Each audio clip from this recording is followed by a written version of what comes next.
নদিয়ার শান্তিপুরের পাশাপাশি সম্প্রতি ফুলিয়াতেও একের পর এক দুঃসাহসিক ঘটনা, ছিনতাই এবং বিভিন্ন ধরনের অপরাধের সংখ্যা বাড়ছে। এক্ষেত্রে মূল সমস্যা বিভিন্ন পঞ্চায়েত এলাকায় ঢোকার এবং বেরোনোর ক্ষেত্রে কোনো সিসি ক্যামেরা না থাকার কারণ।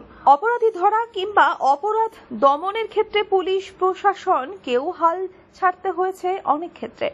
জাতীয় সড়কে একের পর এক পথ দুর্ঘটনার দ্রুত তদন্ত এবং অপরাধীদের চিহ্নিতকরণ সহ নারী সুরক্ষার সমস্ত বিষয়ে এবার নজরদারি করবে পুলিশ। মঙ্গলবার শান্তিপুর থানার পুলিয়ার সমস্ত ব্যবসায়ী সমিতির একাধিক ব্যবসায়ী এবং সাধারণ মানুষকে সঙ্গে নিয়ে নদিয়ার শান্তিপুর থানার পুলিয়া এলাকার একাধিক জায়গা চিহ্নিতকরণ করে মোট 21টি জায়গায় 66টি ক্যামেরা বসানোর সিদ্ধান্ত নিয়েছে রানাঘাট পুলিশ জেলা। রানাঘাট পুলিশ জেলার এসডিপিও শৈলজা দাস, বিডিও সন্দীপ ঘোষ সহ ফুলিয়া টাউনশিপ, নবলা, বেলঘরিয়া 1 এবং 2 নম্বর পঞ্চায়েত এলাকার বিভিন্ন বাজার ব্যবসায়ী প্রতিনিধি, ব্যবসায়ী সংগঠন এবং এই 4 পঞ্চায়েত প্রধান, উপপ্রধান এবং জনপ্রতিনিধিরা উপস্থিত থেকে সিদ্ধান্ত নিয়েছে এই ক্যামেরা বসানোর সিদ্ধান্ত বাস্তবায়িত করতে। ব্যবসায়ী এবং সাধারণ মানুষের নিরাপত্তার কথা ভেবে এই শুভ উদ্যোগ বলে জানান ব্যবসায়ীরা।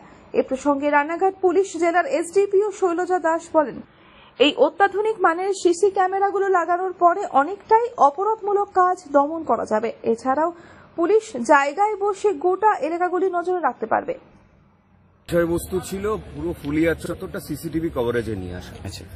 আমাদের মাননীয় এসডিপিও ম্যাডাম ছিলেন, ওসি সাহেব ছিলেন, আমার ফুলিয়া থানার যিনি আউটপোস্টে দায়িত্বে আছেন সে অফিসার ছিলেন, আমি ছিলাম, আর আমার 4 জন প্রধান এখানে ছিল। কি কারণে এই উদ্যোগ আছে?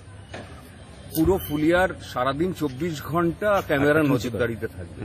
সেটা কোনো দুর্ঘটনা হলে তার কারণ খুঁজে পাওয়া যাবে। এরপরে সাধারণ মানুষের চলাফেরা এবং যা কিছু সমাজবিরোধী কাজ বা অ্যান্টি সোশ্যালরা যারা আছেন তারা এটুকু সচেতন হবে, সারাদিন তারা ক্যামেরার নজরদারিতে আছে।